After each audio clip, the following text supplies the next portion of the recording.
invitée avec nous chaque soir pour décrypter les mouvements de la planète marché. Véronique Riche-Flores est avec nous ce soir, économiste indépendante et présidente de RF Research. Bonsoir Véronique. Bonsoir. Ravi de vous retrouver. À vos côtés, Michel Saunier, qui est avec nous en plateau, le directeur de la gestion de Tocqueville Finance. Bonsoir Michel. Bonsoir Grégoire. Merci d'être là et merci à Alain Pitous de nous accompagner également. Bonsoir Alain. Bonsoir. Senior Advisor ESG.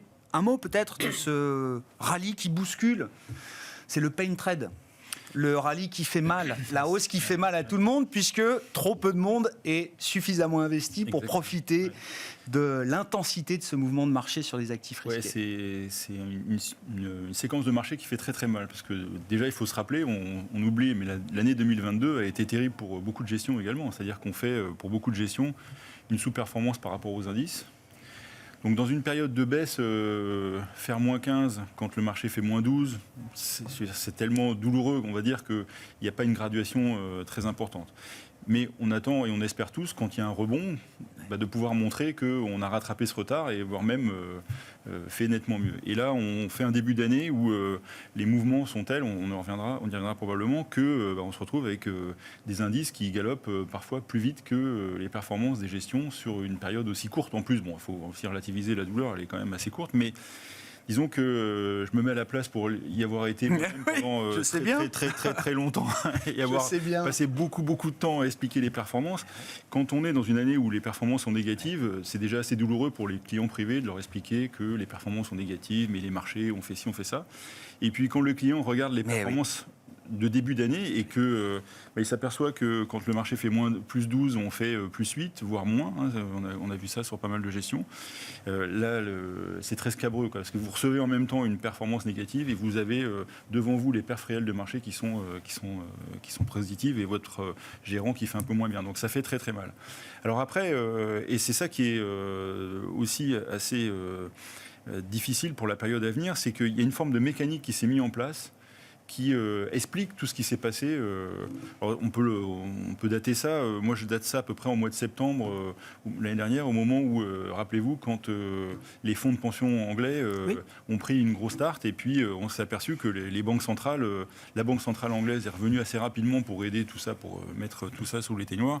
Et en fait, on s'est rendu compte qu'il y avait quand même un put quelque part, quand ça devenait très très douloureux et que ça devenait systémique. Et puis, en fait, au même moment, il y a plein de choses qui se sont passées sur les devises. Le dollar, rappelez-vous, était extrêmement fort et a commencé à se calmer à ce moment-là. Les trades de devises sont calmés aussi à ce moment-là. Et cette volatilité en baissant a fait qu'on a aussi baissé la volatilité sur les taux. Et on a enclenché une spirale un peu positive. Alors, il y a eu des mouvements qui ont été faits sur les actifs qui avaient le plus baissé, que ce soit la dette émergente, que ce soit les actifs émergents. Même la Chine a commencé à reperformer à ce moment-là, quand on se rappelle. Donc, comme assez souvent, c'est-à-dire que les trucs qui avaient le plus baissé ont commencé à repayer, et en fait on s'est rendu compte avec des perspectives économiques qui étaient peut-être un peu moins mauvaises, avec des discours de banque centrale où on pouvait commencer à voir à un moment donné le pivot qui arrivait, ça s'est réenclenché. Et donc c'est ça qui est assez difficile pour les gérants aujourd'hui, c'est on se rend bien compte que ce qu'on n'a pas acheté il y a 6 mois, c'est un peu embêtant de le racheter 15, 20, 30, 40% plus cher aujourd'hui. Mais en même temps, comme ça se met en place et que vous êtes déjà un peu en retard sur vos gestions, vous avez envie de payer, d'essayer de rattraper ce retard en reprenant des risques. Et moi, c'est ce que j'ai mis une fois, j'avais fait un tweet comme ça, c'est quand on cavale après le marché, c'est là qu'on fait les pires âneries. C'est-à-dire que on achète des n'importe trucs, quoi. On achète pas n'importe quoi. Non, le gérant va jamais acheter n'importe quoi. Il va acheter, il va se dire je peux acheter des trucs qui ont vachement baissé parce que c'est ce qui va me permettre, si ça repart, de rattraper. Et puis ça s'est déjà passé sur quelques titres. Et donc c'est d'autant plus énervant, quoi. Et donc il y a une situation en ce moment qui est assez difficile parce que mécanique implacable et en même temps vous avez envie de rattraper votre retard. Donc c'est très dangereux. Ça peut continuer, du coup ?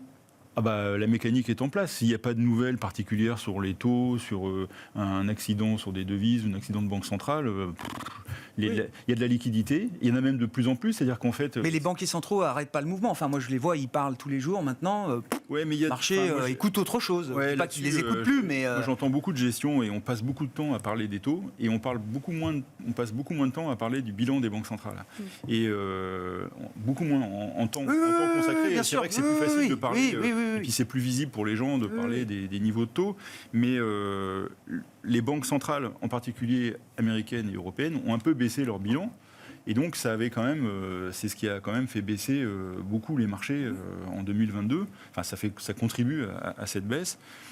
Et puis là, c'est reparti dans l'autre sens, quoi. En fait, les banques centrales asiatiques continuent d'inonder. Donc, on a un bilan global de liquidité qui recommence à augmenter. Donc, quand il y a de l'argent, vous investissez, puis vous êtes contraint d'investir, parce qu'il y a moyen d'investir. Donc, ça peut durer encore quelques temps. Alors après, moi, je regarde, vous savez, les indicateurs de AI4Alpha qui donnent des indications sur les tendances et puis qui fait un zoom sur les différentes classes d'actifs les plus importantes. On commence à voir poindre des zones rouges, quoi. C'est-à-dire qu'il y a des endroits... C'est plus du vert partout. Voilà, qui ont commencé à monter... À surchauffer un peu, quoi. À surchauffer. Les actions européennes sont dans ce cas. Certains segments obligataires sont un peu dans ce cas. D'accord.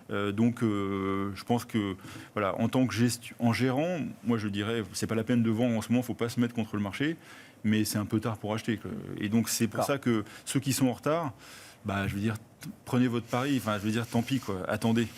Patience, quoi. Patience. Mais c'est facile à dire. Hein. Mais quand vous avez un benchmark, puis que tous les 3 mois, vous faites un bilan de votre patron de gestion, vous lui dites, là, je suis en retard, mais j'attends pour me rattraper.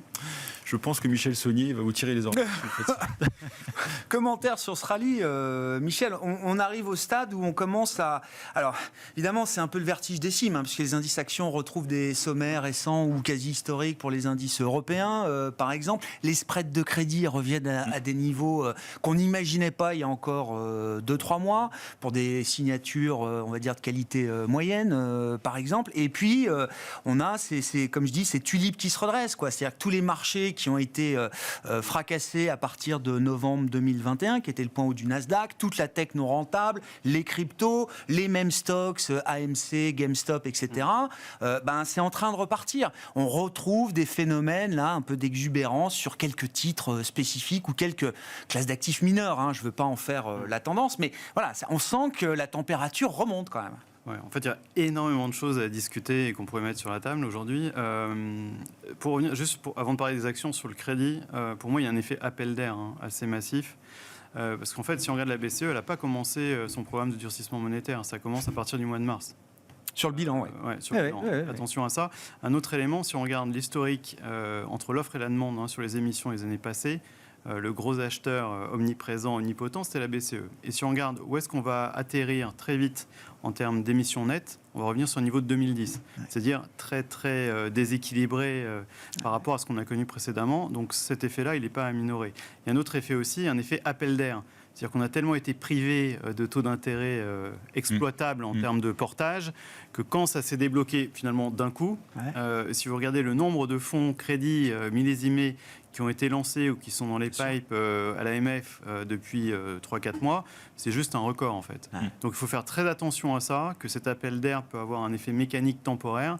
Et derrière, quand on va combiner moins d'achats, moins d'offres, moins de demandes de la part des investisseurs institutionnels notamment, plus la BCE qui commence à se retirer, on peut avoir des drôles de situations.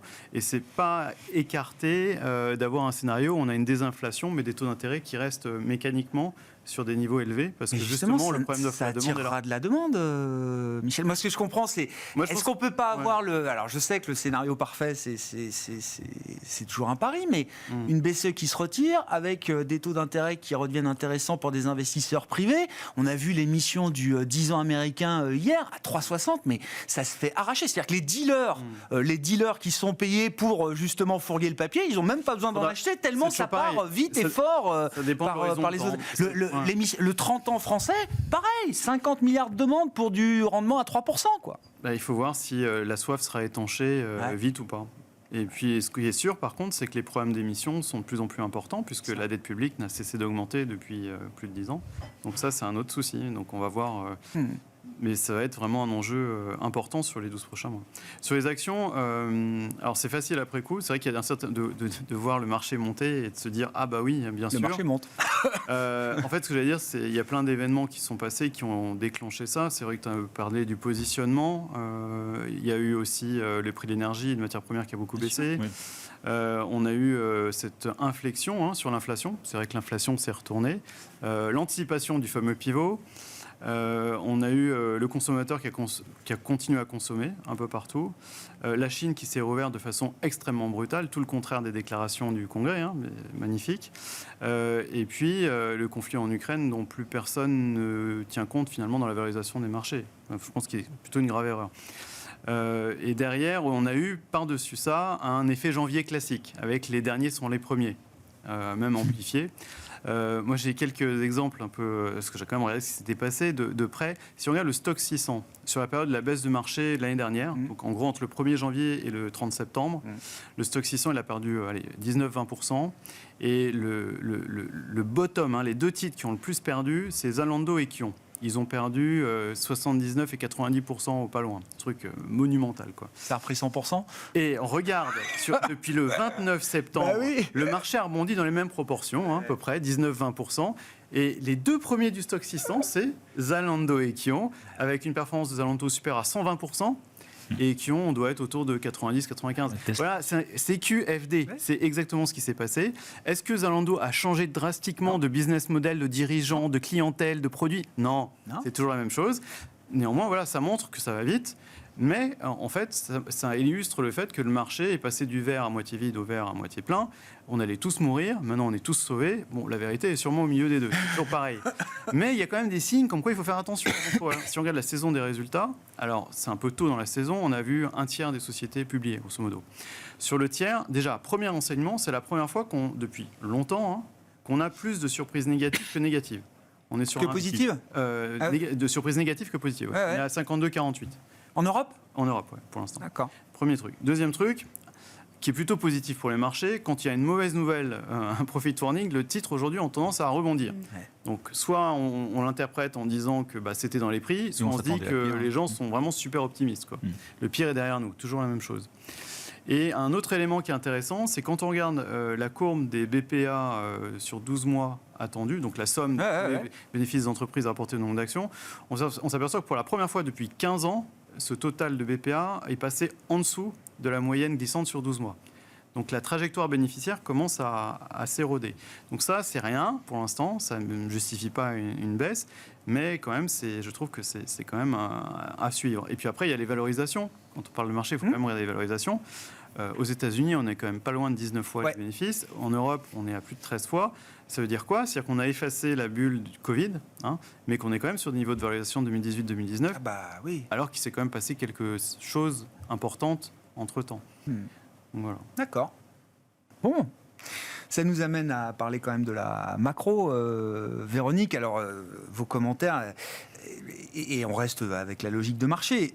Les marchés qui sont portés par ce que les anglo-saxons appellent le concept d'immaculate disinflation. La désinflation sans douleur. Mais le marché, il dresse un constat que tout le monde peut dresser sur les 6-7 derniers mois aux États-Unis. Le taux de chômage est plus bas et les pressions inflationnistes globales semblent se calmer. Je ne dis pas que le niveau des salaires est peut-être encore trop élevé, j'en sais rien, mais ça semble se calmer. Alors, ça se calme, il n'y a pas d'effet d'emballement. Les effets d'emballement sont arrêtés, sont à l'arrêt en fait, je pense qu'on peut le dire comme ça. À l'origine de la désinflation, il y a juste un phénomène statistique de base, effet de base, donc des prix de l'énergie. Et ce phénomène, il devrait s'amplifier à la baisse encore, au point d'avoir une contribution probablement de l'énergie qui sera négative dans les prochains mois. Est-ce qu'on en aura fini avec l'inflation, avec la problématique de l'inflation ? Moi, j'aime beaucoup l'exemple de Zalando. Voilà. Est-ce que Zalando, aujourd'hui, je ne connais rien à la boîte, à la structure financière du truc, mais voilà, Zalando, je connais un peu le domaine d'intervention. Est-ce qu'aujourd'hui, cette boîte-là peut espérer avoir le même volume de ventes et de résultats qu'avant ce choc de l'inflation, avant tout ce qui s'est passé, et peut-être aussi avant Covid, qui a changé un petit peu les habitudes, etc. Mais surtout le choc de l'inflation. La réponse, je pense que, sans connaître les comptes ou quoi spécifiquement, et même sans regarder trop les coûts, c'est quand même difficile de l'imaginer. Donc on voit bien que le marché, dans sa globalité, et beaucoup d'intervenants ont gommé Voilà, l'inflation décélère, ça y est, c'est fini, emballé, c'est pesé, on passe à autre chose. Alors on passe à autre chose, c'est quoi? Cette autre chose, c'est le risque de récession, reflux, puisque forcément l'inflation décélère, il y aura plus de pouvoir d'achat. Et puis en plus, il y a peut-être une Chine qui va aider un petit peu. Pour l'instant, on ne voit pas la queue d'une cerise, mais a priori, ça devrait quand même le faire.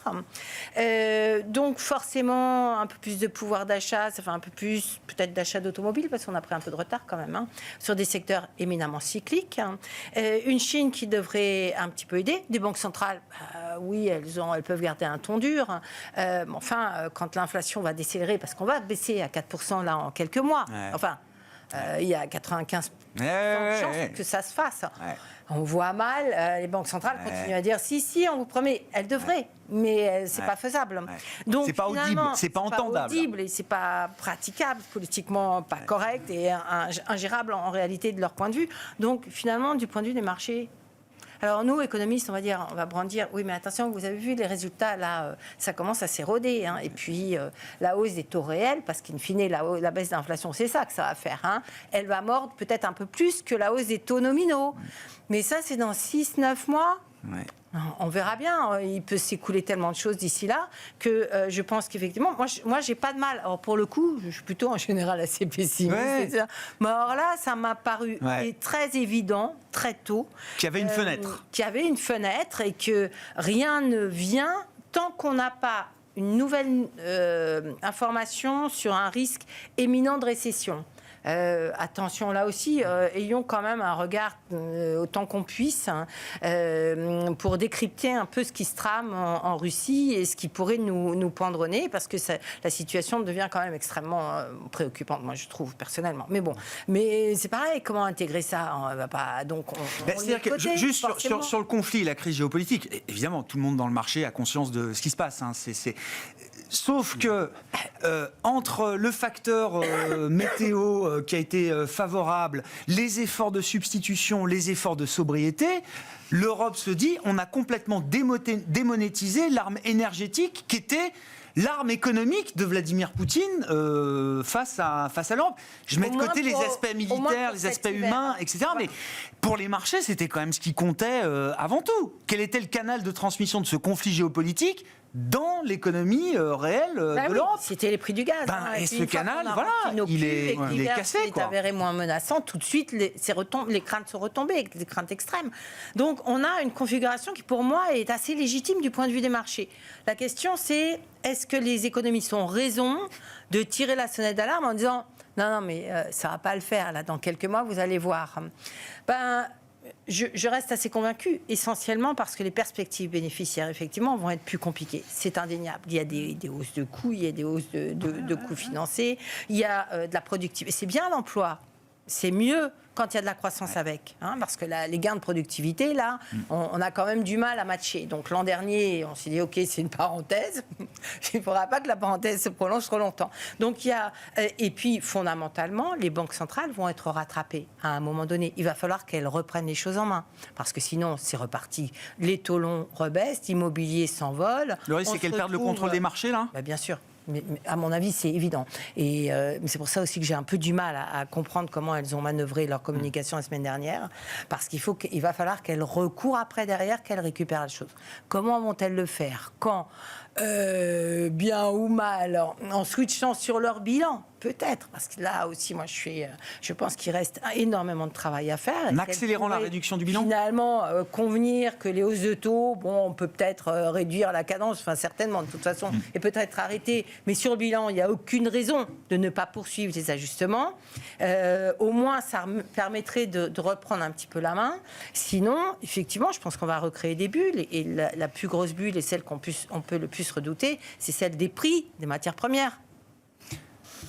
Mais je ne vais pas prendre de pari là-dessus, je ne peux pas vous dire. Pour l'instant, les prix du pétrole sont relativement sages. Maintenant, quand on regarde les réserves aux États-Unis, les stocks américains sont quand même bien bas. Vous calquez, puis la production globale, elle est quand même très en deçà des plus hauts de 2019. Vous calquez un début de reprise en Chine sans être spectaculaire, mais au moins pendant 6 mois, parce qu'il y a des besoins de rattrapage. On a un peu du mal à trouver où se situe l'équilibre du prix. En tout cas, probablement plutôt au-dessus des niveaux actuels qu'en dessous. Et donc voilà, il y a quand même beaucoup d'éléments qui sont encore assez inquiétants, mais il y a une fenêtre. Et cette fenêtre, elle peut durer 3 semaines, 3 mois. Là, ça fait déjà 3 mois qu'elle dure. Hein. Ça fait 3 mois qu'elle dure. Un peu Europe, plus, même. effectivement. Ouais, ça. Alors, il y a 2 éléments. Déjà, je trouve qu'on a tendance à aller vite en besogne sur les prix de l'énergie, notamment du gaz naturel.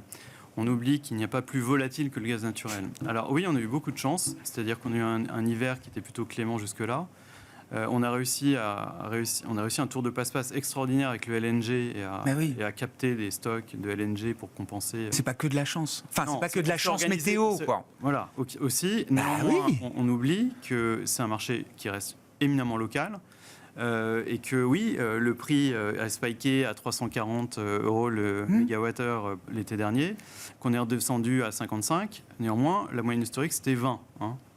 Donc on reste plus de 2 fois supérieur au prix moyen historique. Et il suffit de rien pour que ça remonte à 250-300. Quand on regarde le niveau des stocks, il y a ce gadget qui a été créé par le gouvernement français pour suivre le niveau des stocks de gaz naturel. Et bien en fait, on est passé très vite, là, en 10 jours, de 70% à 55%. Donc ça va très très vite. Oui. D'habitude, on sort de l'hiver avec des stocks, je ne sais plus, autour de 25-30% peut-être de capacité. Là, on estime qu'on sortira avec des niveaux un peu supérieurs à la sortie habituelle d'un hiver. Je trouve que le pari, c'est un peu comme pour toutes les crises récentes, c'est qu'on fait le pari que tout ce qui se passe ne va pas durer. Ce qui permet de mettre l'argent sur la table en espérant que tout va se résoudre rapidement. C'était pour le Covid, ça s'est passé. Ouais, je comprends. Ouais. Pour la crise économique liée au choc énergétique, on fait le même pari, sauf qu'on peut pas faire perpétuer ça longtemps. L'autre élément, c'est l'effet retard. On a vu dans les 70 qu'il y avait 2 phases dans l'inflation. Il y a la première phase où on récolte et la deuxième phase où on pâtit. Là, on est typiquement dans la période où tout va bien, Madame la Marquise. J'arrive à passer mes hausses de prix aux consommateurs, qui a encore de l'épargne excédentaire. D'ailleurs, on l'a vu, aux États-Unis, on arrive à peine à la fin de la consommation de l'excès d'épargne des Américains. Bien sûr. Et nouvelle extraordinaire, on vient de réouvrir la Chine, donc on se retrouve avec l'équivalent de 8 à 10% du PIB chinois en épargne excédentaire qui viennent des Chinois. Donc on a gagné du temps peut-être de ce point de vue-là. Néanmoins, ce que nous disent les années 70, c'est qu'à un moment donné, comme vous le disiez, l'effet coût rattrape les entreprises qui, à ce moment-là, ne sont plus capables de transférer leurs coûts aux consommateurs parce que le consommateur n'a plus d'épargne disponible. Et ça risque d'arriver assez vite. On a des résultats, par exemple, de Rockwool qui sont tombés hier, qui est un fournisseur de matériaux pour la construction, qui nous dit quoi ? Il nous dit, génial, j'ai passé des hausses de prix de 30%, 30% depuis le Covid. Monstrueux. Sauf que là, je m'attends à une baisse de mon résultat opérationnel de 25 à 30%. Parce que je n'arrive plus. Et je ne pourrai plus passer ces hausses de prix.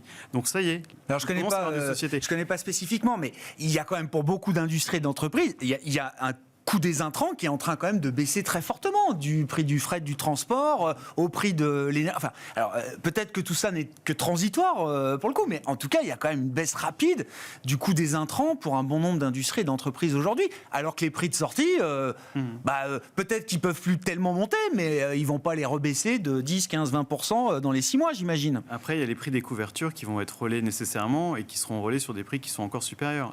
C'est pareil, ça baisse, c'est l'effet de base. À partir de quel niveau on baisse? Le gaz naturel à 55, on a l'impression que c'est une aubaine, mais en fait c'était 20 l'aubaine. Il y a, sur ces effets retard qui sont très importants, parce que c'est vrai que nous, économistes, on regarde le taux d'inflation, et puis, mais pour le consommateur, si l'inflation redescend à 4%, c'est 4% de plus, et encore, en plus des hausses de 10%. Les prix ne baissent pas. Les prix ne baissent pas. Donc c'est ça qui est important dans la réalité. Parce qu'effectivement, l'autre chose, c'est qu'il y a eu des politiques publiques, un soutien public, mais juste incroyable, en Europe particulièrement, et on sait pourquoi, et en Allemagne. On a fait Allemagne, France, Italie, on a le même déficit en 2022 qu'en 2020. On a fait comme la première année de Covid. C'est considérable. Est-ce qu'on va refaire ça demain, c'est en 2023 on en fera encore, parce qu'il y a Poutine à côté, donc forcément. Mais probablement moins. Puis ça va commencer à gripper. Puis les taux réels vont plus être normalement à -7, mais plutôt proche de 0 bientôt.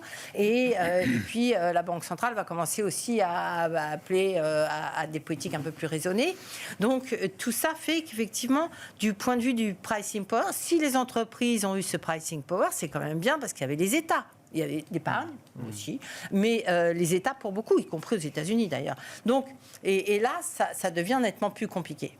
Bon, donc il y aura un landing. Il sera soft, hard, j'en sais rien, mais il y aura un landing. Non, parce que quand on regarde le marché, à certains moments où on se demande si on mise pas sur le no landing, quoi, maintenant. Non, mais il y a le même décalage sur le marché de l'immobilier. Je vais te laisser la parole. Vas-y, non, mais sur l'immobilier aux États-Unis, c'est intéressant parce qu'on est passé d'un taux de mortgage moyen de 3% à 7%. Ça, si tu fais un calcul rapide, mécaniquement, ça veut dire que l'immobilier doit baisser de 30 à 40%. Or, il n'a pas baissé. Non. Pourquoi ? Parce qu'il y a le plein emploi. On a le taux de chômage le plus bas depuis 1969. C'est-à-dire que quand on a un emploi, on n'est pas pressé de vendre son bien. Il n'y a pas de fire sale. Et l'autre point, c'est qu'aussi le marché s'adapte. Et ça aussi, il faut en tenir compte. C'est-à-dire qu'alors qu'en 2008, on avait des taux variables qui représentaient un pourcentage important, aujourd'hui, on a 90% à taux fixe. Donc ça aussi, ça change beaucoup de choses. Puis l'autre élément, c'est que les banques, elles ont un bilan qui est beaucoup plus solide par rapport à la Mais c'est l'inverse de 2007. On n'a pas de surcapacité dans l'immobilier, on a un problème d'offre, on n'a pas de surcapacité sur le marché du travail, on a un problème d'offre de travail, et le bilan des banques est à l'inverse de ce qui pouvait être en 2007. Ça va quand même, à un moment donné, ça va quand même se mettre en place. Donc aujourd'hui, le marché de l'immobilier, il est gelé, mais il va falloir qu'il bouge. Et généralement, dans ces cas-là, c'est plutôt le vendeur qui a du pouvoir par rapport, par rapport à l'acheteur. Enfin, l'acheteur qui a un pouvoir par rapport au vendeur. Alain, vous avez 13 minutes tout seul maintenant. Voilà. Non, mais il faut commenter. Et je voulais qu'on parle on parlait des résultats, des cash flows. Qu'est-ce qu'il faut faire avec les cash flows des big oil ? Alors, avant ça.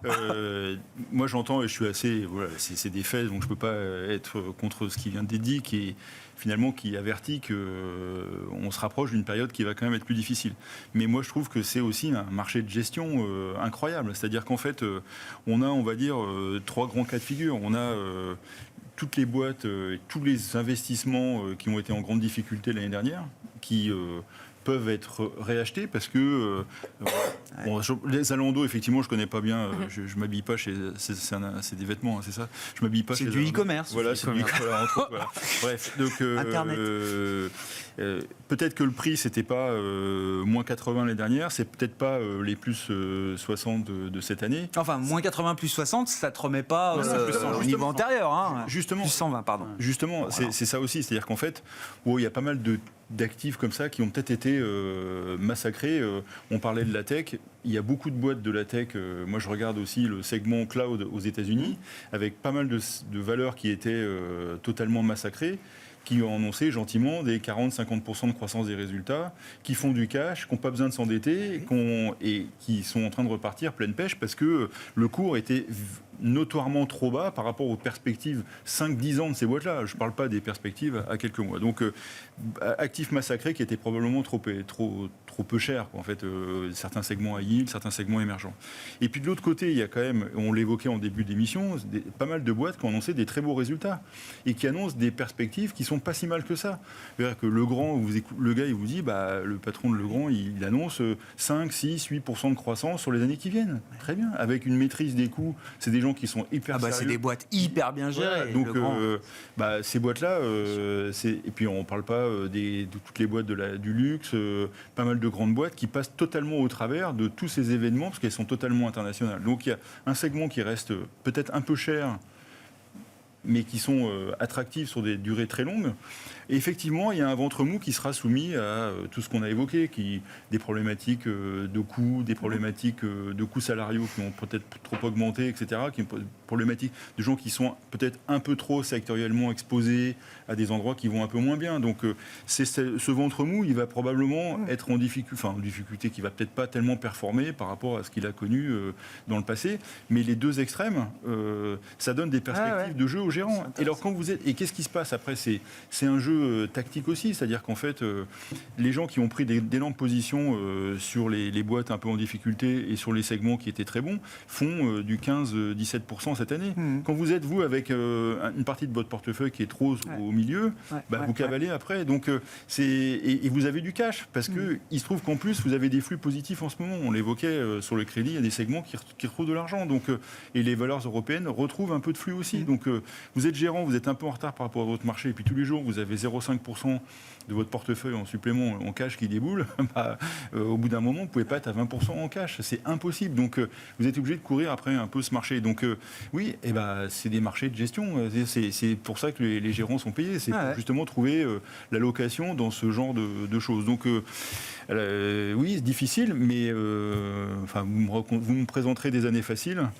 C'est souvent après coup que les années sont faciles. Parce que moi, je veux dire, ça fait un paquet de temps que je suis là-dessus. J'ai jamais pu dire non, mais là, cette année, ça va être facile. Non, facile ou pas, je ne sais pas si c'est ça. Mais c'est vrai que pendant tout un cycle, le cycle des GAFAM, le marché était quand même très monofactoriel, c'était très monoïdé. C'était là, c'est ce que vous décrivez. Je trouve qu'on revient avec des choses multifactorielles.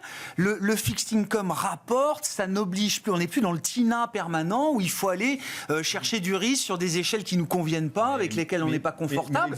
Chacun y trouve son compte. L'exemple des GAFAG, il est excellent. C'est-à-dire que moi j'ai connu cette époque-là, mais vous étiez super embêté quand vous étiez jeune. Évidemment. Vous pouvez vous retrouver avec. Mais même en croissance, à un moment, ça l'embêtait. Et puis le reste, bien sûr. Parce que le reste, il vous défonçait, quoi. Donc, bien sûr. C'était pas facile. Hein. C'est pas. Ah non. Oui, c'est pour ça. Je dis pas que ça veut dire que c'était simple. Voilà, et puis encore une fois, vous êtes dans c'est un gigantesque jeu en fait de comment vous faites pour être diversifié suffisamment pour quand ça tourne mal, pas vous retrouver avec les gens qui étaient super investis sur ce genre de boîte. Ils ont quand même passé une année très difficile l'année dernière. Donc vous pouvez pas faire ça. C'est juste pas possible. Donc comment vous jouez ces mouvements-là? C'est toujours des mouvements comme ça. Et là, cette année, et à la limite, c'est plus facile quand les marchés s'effondrent, parce que, enfin, plus facile entre guillemets, parce que de toute façon, vous pouvez faire n'importe quoi, tout est corrélé, donc il n'y a rien qu'à la valeur. Là, c'est plus, on se retrouve dans un marché qui, je trouve, plus un marché de gérants qu'en fait. Après, je dis pas que c'est l'histoire de l'année du stock picking, machin, ça, c'est des âneries, mais c'est des marchés où il faut vraiment se poser pour essayer de trouver justement les tendances par rapport à ça, et puis de construire le portefeuille qui va bien par rapport à ça. Extrêmement compliqué, la construction d'actifs en ce moment est très compliquée en fait. Voilà. Très intéressant. Michel. Ouais, on pourrait tenter un pari qui est celui du changement de paradigme. Alors c'est toujours un peu la tarte à la crème, on se dit qui va raconter mais généralement c'est l'épouvantail sur les marchés. Mais en fait, this time is different. D'accord, mais en fait justement j'en ai un aussi. Alors ce qu'on peut observer, si on fait un récap rapide. Années 90, début des années 2000, domination des grands conglomérats industriels. Alors tout le monde a oublié General Electric et Jack Welch. Oh, bien sûr. Moi je me rappelle de Jack Welch qui faisait la une des journaux. Oui, c'était la Jack référence. Welch, 500 milliards de capi en 2000 et quelques, je me rappelle très bien. Bon, ça a été balayé par le super cycle chinois et la value. Donc on a un beau cycle value. Derrière, les banques. Voilà, oui, et les banques. Oui, c'est ça. Derrière, crise financière, boum, on se prend 12-13 ans de super cycle croissance. Et là... Alors là, on peut consulter Joe Biden et son discours sur l'état de la nation. Et qu'est-ce qu'on voit? Ah oui, alors attention, le raccourci. Attention. Non, mais en fait, il y a deux éléments qui ressortent quand même. C'est le verdissement de l'économie. Et là, on est d'accord pour dire que finalement, c'est une tendance de long terme qui pourrait changer un peu tout ça. Et deux, la réindustrialisation. Avec un soupçon quand même de transitoire sur la nécessité de réinvestir un peu sur l'énergie, puisqu'on a bien vu que sur le système actuel, ça pouvait un peu coincer. Mais je mettrais bien une pièce sur le fait que pourquoi aujourd'hui on n'est ni croissance ni value, on est un peu partout, c'est qu'en fait on voit très bien que c'est en train de bouger vers l'après-GAFAM, et l'après-GAFAM c'est sûrement ce verdissement et cette réindustrialisation qui vont... un peu marqué les prochaines années. C'est d'ailleurs, Véronique, quand on voit le secteur industriel en Europe, aujourd'hui les stars c'est le grand Siemens, mais on voit que l'industrie boursièrement retrouve des couleurs et retrouve de la place dans les portefeuilles, mais comme jamais. Moi, ces boîtes-là, on n'en parlait jamais sur les marchés. Enfin, on n'en parlait jamais. C'est récent. Oui, c'est récent. Ça a mis plus de temps que les autres secteurs du stock, ça à reprendre des couleurs. Mais là, effectivement, ça repart. Moi, je suis assez dubitative là-dessus, parce que le cycle de capex, le cycle d'investissement lié à la transition. C'est là que je bute sur par rapport à ce que je comprends de ce que joue le marché. C'est qu'effectivement, je pense qu'on n'est pas à la veille d'un cycle de capex. Alors après, attention, il y a capex et capex. Oui. On est à la veille d'un cycle de dépenses d'infrastructures. D'accord. Bah oui, mais c'est pas les mêmes capex, c'est pas les mêmes boîtes que celles qui vont exporter ou vendre à l'industrie chinoise, etc. C'est une autre histoire, c'est beaucoup plus complexe. J'ai fait une petite l'autre jour quand on a eu la production industrielle en Allemagne, magnifique. Oui, j'ai vu le breakdown des secteurs là. La production dans la chimie, le truc s'effondre. La chimie en Allemagne s'effondre. L'automobile vivote un petit peu, mais enfin. La tendance dans l'automobile allemande, elle est juste effrayante. Et qui est en train d'arriver très massivement sur le marché automobile européen. Oui, les Chinois.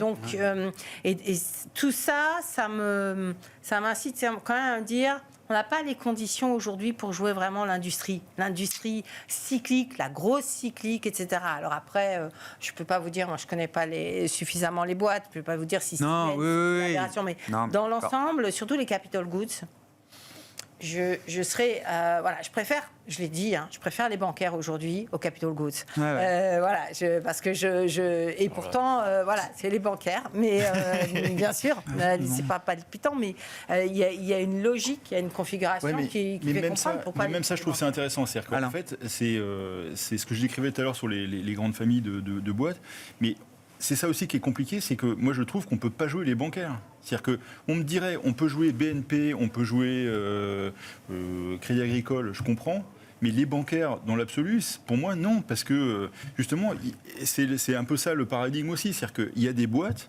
qui vont se trouver dans un moment... je trouve très périlleux dans les mois qui viennent. C'est-à-dire que je pense que la transition qu'il y a à la Société Générale, on connaît bien la Société Générale tous les deux avec Véronique, il va se passer quelque chose. C'est-à-dire que le changement de gouvernance c'est soit on repart, soit M. Krupka arrive à faire repartir la boîte de l'avant, ce que je lui souhaite, soit on recontinue sur la même tendance qu'actuellement. Mais là, c'est spécifique. Non, mais regardez Crédit Suisse, regardez les banques allemandes. Oui, mais d'accord, mais les banques... mais là, vous me citez les... Ah bah oui, mais c'est... Oui, c'est les contre-exemples du secteur. Intesa, Santander, BNP... Justement, ça, je comprends qu'on joue ça. Mais les banques, je peux aller jouer la banque en général, non. Même dans un secteur, vous dites qu'il faut être... C'est pareil dans les industriels. Il y a des boîtes industrielles qui vont passer tout ça très bien, puis d'autres qui sont pendues parce qu'elles ont un problème de gouvernance, parce qu'elles ont un problème de... Alors, Véronique, les foncières, la semaine dernière... Ah bah oui, non, les foncières, non, pas dans les conditions actuelles, justement, par rapport au risque économique à venir, etc.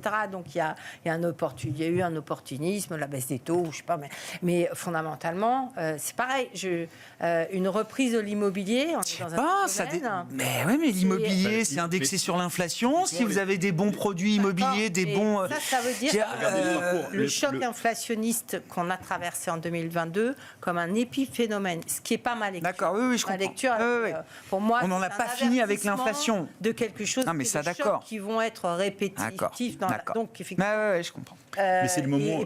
Pour le coup, ça me conduit à considérer que les banques centrales ne pourront pas s'accommoder d'un immobilier qui reparte comme en 2014. Voilà. Mais vous savez, les grands moments vraiment d'écart de performance boursière, c'est les guerres, c'est l'inflation et c'est les changements de paradigme. C'est-à-dire que et là, c'est bon. On retrouve à peu près les. On y est bien. Facteurs aujourd'hui. On parlait des foncières. Les foncières. C'était un massacre en septembre l'année dernière. C'était un massacre. Ça a perdu 60% les foncières en Europe. Et puis vous regardez le rebond, il est quand même violent. Et bien dans le tas, il y a des boîtes qui méritent ce rebond. Et voilà, c'est ça qui va se passer, je pense, dans les mois et les années qui viennent, parce qu'il y en a qui ont commencé à transformer leur patrimoine en le verdissant. Et puis il y en a d'autres qui ont juste ripolliné un peu le truc. Mais celles-là, quand ça va être démasqué, elles vont se faire de nouveau, et puis elles vont partir pour des années de sous-performance. De la même façon que les banques, regardez ce qui s'est passé sur les banques entre 2007 et aujourd'hui, il y a des banques entières elles n'ont pas rebondi, elles n'ont rien fait depuis 10 ans. Donc c'est terrible, quoi. Et donc ce genre de choses, ça va se multiplier sur tous les secteurs. Et moi je trouve que c'est très intéressant. Et on parlait des grands conglomérats tout à l'heure. Mais regardez ce qui s'est passé en quelques jours sur Google. C'est-à-dire que leur business model, il est attaqués. Alors après, ils vont peut-être s'en sortir parce qu'ils vont peut-être justement arriver à réagir assez vite, mais ils ont une bonne tête de General Electric quand même. C'est-à-dire que non, mais franchement, mais regardez, c'est on attaque le truc sur le cœur du modèle, c'est-à-dire qu'en fait, vous savez, c'est le système. Ils donnaient des liens à des boîtes qui faisaient de la pub chez eux. Et on dit maintenant, non, maintenant on vous fait une recommandation directement en anglais ou en français bien écrit. Avec l'agent conversationnel, quoi. Ça change légèrement les choses. Hein. Et puis ça change aussi, il faut que les boîtes en dessous réfléchissent aussi à ce qui va se passer pour elles. C'est-à-dire qu'avant, elles étaient juste, elles payaient et puis on leur emmenait du trafic. Là, ça ne va pas suffire. Donc vous voyez, tout ça, c'est des choses que je pense qui sont en train d'arriver sur tous les secteurs. Donc passionnant, c'est intéressant. Les gagnants de demain ne seront pas les gagnants qu'on a observés. Et je pense qu'on arrive à un moment où il y a une grosse discrimination qui va avoir lieu. Comme tout le temps, en économie, c'est tout le temps comme ça. Non, mais c'est un moment enthousiasmant de ce point de vue-là. Merci à vous trois. On s'arrête là pour cette discussion ce soir. Alain Pitous, Senior Advisor ESG, Véronique Riche-Flores, économiste indépendante et présidente de RF Research, et Michel Saunier, directeur de la gestion de Tocqueville Finance, étaient les invités de Planète Marché ce soir.